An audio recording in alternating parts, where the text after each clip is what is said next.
Joint family. रोशनी, अब तेरी शादी की उम्र हो चुकी है, सब तेरे लिए लड़का देख रहे हैं और तू है कि 8-9 बजे बिस्तर से उठ रही है। मम्मी, क्या आप भी सुबह सुबह ज्ञान दे रही हो? सोने तो दो कम से कम। क्या करें, अब तेरी हरकतें ही ऐसी हैं। चल अब बिस्तर छोड़ और मेरे साथ खाना बनाना सीख। ना, मैं नहीं बना रही खाना वाना, आप प्लीज जाइए ना यहाँ से। रोशनी की बातों से निराश होकर निशा वहाँ से चली जाती है। निशा, तुम रोशनी को घर का कामकाज क्यों नहीं सिखाती? अगर यही हाल रहा फिर तो 2 दिन में उसके ससुराल वाले उसे यहाँ छोड़कर चल देंगे। मैं तो बहुत कोशिश करती हूँ उसे घर की जिम्मेदारियां सिखाने की, लेकिन वो मेरी सुने तब ना। आप तो जानते ही हैं ना कि वो कितनी जिद्दी है।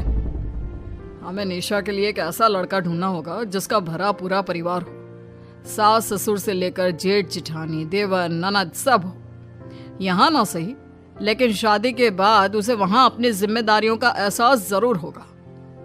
कुछ दिनों के बाद रोशनी का परिवार उसके लिए लड़का देखना शुरू कर देता है और एक दिन चिराग नाम का लड़का रोशनी को देखने अपने परिवार के साथ उसके घर पहुंच जाता है। देखिए भाई साहब, मैं पहले ही आपको बता देती हूँ, हमारा परिवार बहुत बड़ा है, इसलिए अगर आपकी लड़की हमारे घर की जिम्मेदारियाँ बिना ना नुकुर के उठा सकती है तभी हम ये रिश्ता पक्का करेंगे। अरे ये भी कोई बोलने वाली बात है बहन जी, हमारी रोशनी आपके पूरे परिवार को बैठे बैठे खिला सकती है, इतनी जिम्मेदार है मेरी बेटी। अगर ऐसी बात है फिर तो हमें इस रिश्ते से कोई आपत्ति नहीं है। तो फिर चट मंगनी पट ब्याह के बारे में क्या ख्याल है? हाँ बिल्कुल, शादी में देर किस बात की, 3 हफ्ते बाद ही शादी का शुभ योग है। अगर आपको कोई दिक्कत ना हो तो हम इनकी शादी भी 3 हफ्ते बाद ही करा देते हैं। अरे हमें इसमें कोई परेशानी नहीं है। इस तरह दोनों परिवारों में शादी की तैयारियां शुरू हो जाती है और कुछ ही दिनों बाद रोशनी की शादी चिराग से करा दी जाती है। शादी के बाद, बहू इनसे मिलो, ये है तुम्हारी दादी सास, ये बड़ी सास और बड़े ससुर, ये तुम्हारे जेठ, ये जेठानी, ये दोनों तुम्हारे देवर और ये इस परिवार की सबसे छोटी बेटी सिमरन, यानी कि तुम्हारी ननद है। परिवार में इतने सारे लोगों को देखकर रोशनी का सर चकरा जाता है। वो अपना सर पकड़ लेती है और मन ही मन सोचने लगती है, हे भगवान, ये किस जन्म का बदला लिया है आपने मुझसे? मैंने क्या बिगाड़ा था आपका जो आपने मुझे ऐसा परिवार दिया? बेटा, किस सोच में पड़ गई तुम?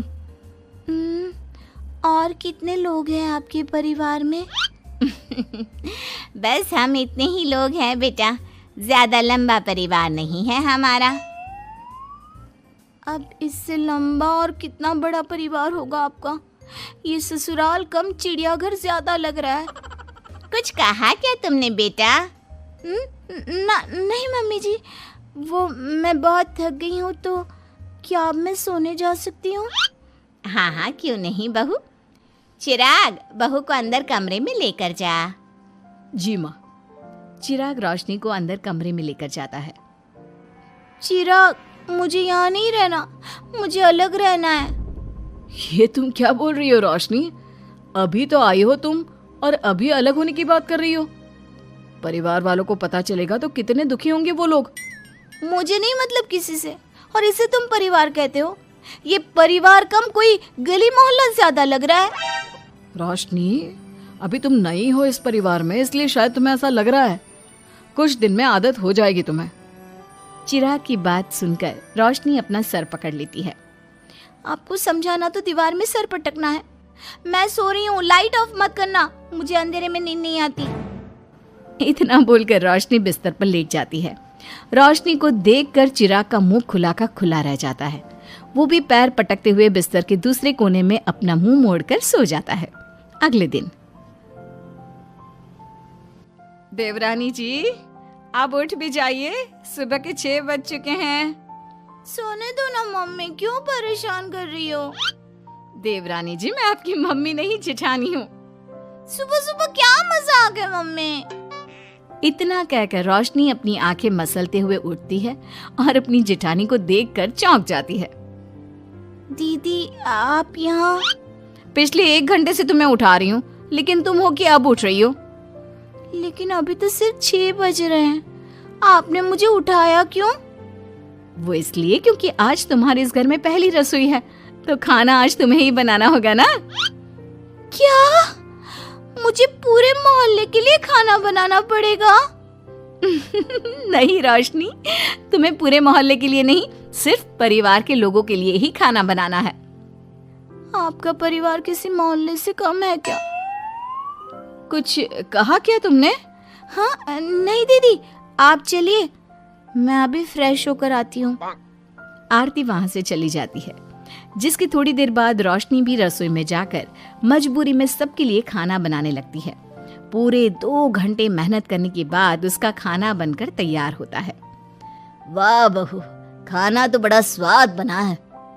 सच में बहू, तुमने भले ही बहुत देर लगाई खाना बनाने में, लेकिन खाना बहुत स्वादिष्ट बना है। आपके हाथों में तो जादू है देवरानी जी। मैं तो कहती हूँ अब से रोज आप ही खाना बनाया कीजिए, क्यों मम्मी जी?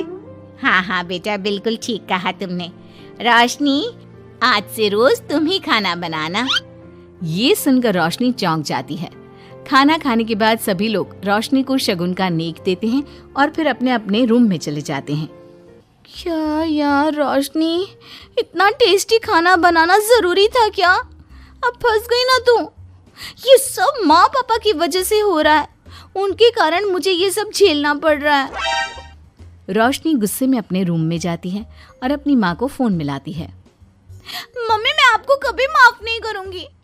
आपने जानबूझकर मुझे इतने बड़े परिवार में भेजा है, जहाँ मुझे सांस लेने की भी फुर्सत नहीं है। हमने ये सब इसलिए किया ताकि तू अपनी जिम्मेदारियां निभाना सीखे। अब मायके की तरह ससुराल में भी अपनी जिम्मेदारियों से मुंह मत मोड़ लेना। मुझे नहीं रहना माँ यहाँ। इस घर में जितने लोग हैं उतने तो हमारे गली मोहल्ले में भी नहीं थे। माँ, मैं आपसे आपकी सारी बातें मानूंगी, पर प्लीज मुझे यहाँ से ले जाइए। बिल्कुल नहीं, अब से वही तेरा सब कुछ है। वहां से भागने के बजाय अपनी जिम्मेदारियां पूरी करना सीख, इससे हमें भी थोड़ी खुशी मिल जाएगी। माँ की बातों से निराश होकर रोशनी फोन काट देती है, जिसके बाद उसकी नजर नेक में मिले पैसों पर पड़ती है और वो फटाफट से बिस्तर पर बैठकर पैसे गिनना शुरू कर देती है। अरे वाह, ये तो पूरे 25,000 रुपए हैं। किसी ने भी 5100 से कम का नेक नहीं दिया। चलो अच्छा है, कुछ तो फायदा हुआ इतने बड़े परिवार में शादी करने का। अब इन सब पैसों से मैं अकेले शॉपिंग करूंगी, बहुत मजा आएगा। शॉपिंग के बारे में सोच सोच कर ही रोशनी अपने बिस्तर पर कूदने लगती है। उसे बिस्तर पर कूदता देख सभी लोग चौंक जाते हैं। भाभी, आप ऐसे क्यों उछल रही हो? छोटी बच्ची हो क्या? अपनी ननद की बात सुनकर रोशनी का मुंह खुला का खुला रह जाता है। थोड़ी देर बाद रोशनी घर में बिना बताए शॉपिंग के लिए निकल जाती है और शगुन में मिले पूरे पैसों को शॉपिंग में उड़ा देती है। शाम में, देवरानी जी कहाँ गई थी आप? जानते हैं सब आपके लिए कितना परेशान हो गए थे, कम से कम आपको बताकर तो जाना चाहिए था ना।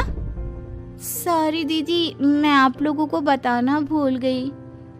वैसे इतने सारे बैग किस चीज के हैं? तुम शॉपिंग करने गई थी क्या? हाँ दीदी, वो आज नेक में इतने सारे पैसे मिले थे ना, तो मैंने सोचा क्यों ना मैं उन पैसों की शॉपिंग ही कर लूं। अरे वाह, ये तो बहुत अच्छा सोचा तुमने। मम्मी, पापा, सिमरन, देवर जी, सब बाहर आइए। देखिए रोशनी हम सब के लिए क्या लाई है। रोशनी कुछ समझती उससे पहले ही वहाँ सब लोग आ जाते हैं। क्या हुआ आरती बहू, क्यों चिल्ला रही हो? अरे देखिए ना माँ, रोशनी हमारे लिए शॉपिंग करके आई है। वो देखिए रोशनी हम सब के लिए कितने कपड़े लेकर आई है।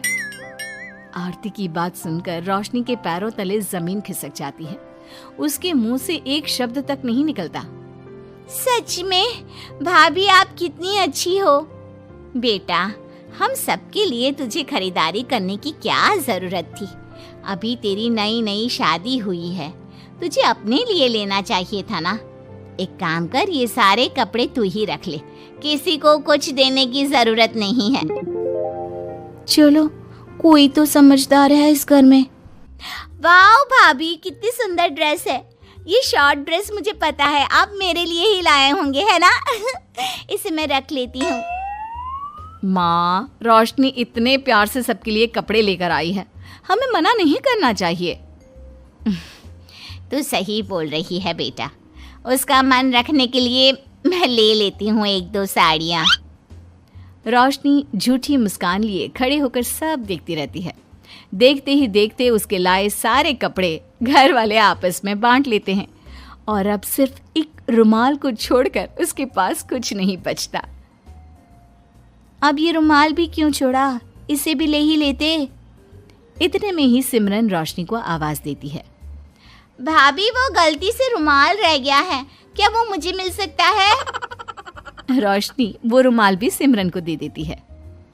इतनी मेहनत से मैंने ये सब कुछ लिया था, लेकिन इन लोगों से मेरी खुशी बर्दाश्त नहीं हुई, कुछ भी नहीं छोड़ा।